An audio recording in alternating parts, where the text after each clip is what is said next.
जय सिया राम। कैसे हैं आप सब? एक बार फिर से स्वागत है आपका आपके चैनल सिया राम में। आज की वीडियो में चर्चा करेंगे चैत्र पूर्णिमा 2024 के विषय में। वैदिक पंचांग के अनुसार इस साल चैत्र माह के शुक्ल पक्ष की पूर्णिमा तिथि 23 अप्रैल दिन मंगलवार को प्रातः 3:25 पर शुरू होगी। यह तिथि 24 अप्रैल को प्रातः 5:18 पर समाप्त होगी। 23 अप्रैल को चैत्र पूर्णिमा का स्नान आप ब्रह्म मुहूर्त से कर सकते हैं। उस दिन का ब्रह्म मुहूर्त 4:20 से 5:04 तक है। स्नान के बाद आपको अपनी क्षमता के अनुसार दान करना चाहिए। पूर्णिमा के अधिपति देव चंद्रमा, इसलिए उस दिन चंद्रमा से जुड़ी वस्तुओं का दान अवश्य करें, उससे आपको शुभ फल मिलेंगे।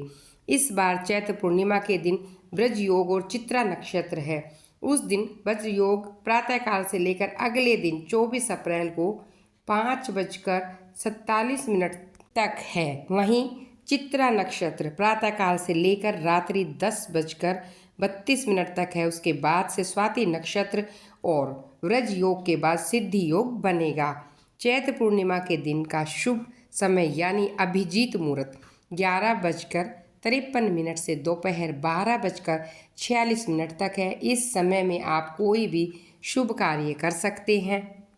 चैत्र पूर्णिमा वाले दिन भद्रा भी लग रही है। भद्रा का प्रारंभ प्रातः 5:47 से है और समापन 4:25 पर है। उस दिन भद्रा का वास पाताल लोक में है। पृथ्वी की भद्रा का असर लोगों पर होता है, उसमें शुभ कार्य वर्जित होते हैं।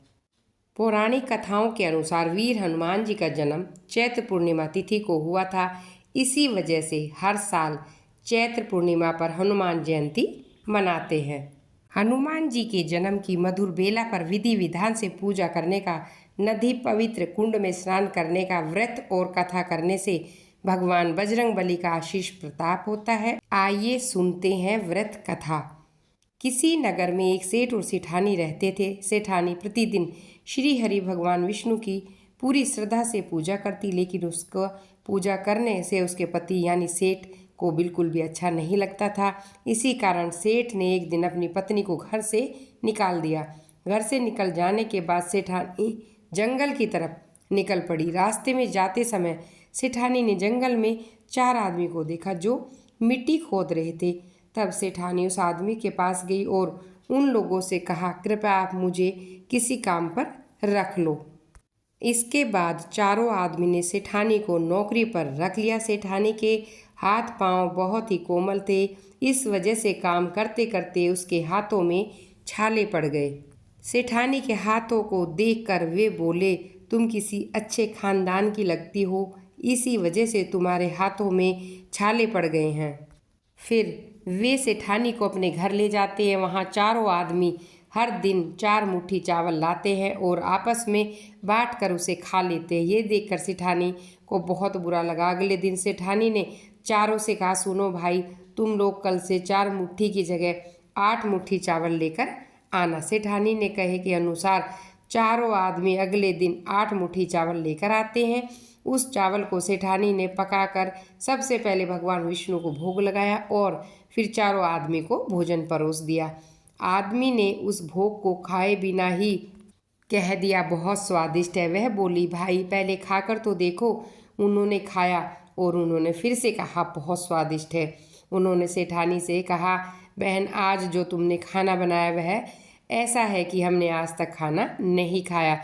इस पर सेठानी ने कहा, यह भोजन भगवान विष्णु का है, क्योंकि उन्होंने भोग लगाया है, वह उनकी झूठन है, इसलिए यह स्वादिष्ट लग रहा है। उधर सेठानी के जाने के बाद सेठ भूखा रहने लगा। आसपास के लोग देखकर ताने मारते थे, यह आदमी सिर्फ अपनी पत्नी की जगह से ही भोजन किया करता था। ऐसा बार बार सुनने के बाद सेठ एक दिन अपनी पत्नी की तलाश में निकल जाता है। रास्ते में सेठ को मिट्टी खोदते हुए वही 4 आदमी दिखाई दिए।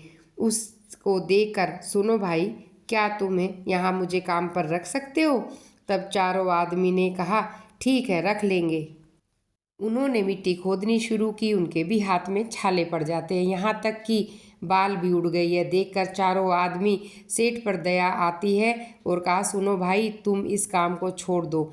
तुम किसी अच्छे घर के हो, तुम हमारे घर चलो, कुछ काम में हाथ बटा देना। सेठ ने उन चारों की बात तो मान ली और उनके साथ उनके घर पर चला गया। घर पहुंचकर जैसे ही सेठानी को देखा तो पहचान लिया, लेकिन सेठानी घूंघट में थी, सेठ के चेहरा नहीं देख पाई। इस तरह से वह अपने पति को नहीं पहचान पाई। हर दिन की भांति इस दिन भी सेठानी ने भोजन बनाकर भगवान विष्णु को भोग लगाया, सभी को खाना परोसने लगी। जैसे ही सेठानी सेठ को भोजन देने लगी, स्वयं भगवान विष्णु ने सेठानी का हाथ पकड़ लिया और कहा, तुम क्या कर रही हो? यह सुनकर सेठानी ने कहा, मैं कुछ नहीं कर रही हूँ, मैं तो बस भोजन परोस रही हूँ। भगवान विष्णु ने मेरा हाथ पकड़ लिया है। तब सेठ ने चारों ओर देखा, वहाँ उनको कोई नज़र नहीं आया। इसके बाद सेठानी हाथ जोड़कर भगवान विष्णु से अनुरोध करती है, हे प्रभु, आप मेरी तरह इन्हें भी दर्शन दें। तब भगवान विष्णु वहाँ प्रकट हुए। यह दृश्य देखते ही सेठ और सेठानी दोनों खुश हो गए। सेठ जी ने क्षमा मांगी, उसे अपने घर साथ ले गए और फिर चारों भाइयों ने बहुत सारा धन देकर उनको विदा किया। इस घटना के बाद सेठ भी भगवान विष्णु के भक्त हो गए, उनकी श्रद्धापूर्वक पूजा करने लगे। ऐसा करने से सेठ सेठानी के घर फिर से धन की बरकत हो जाती है।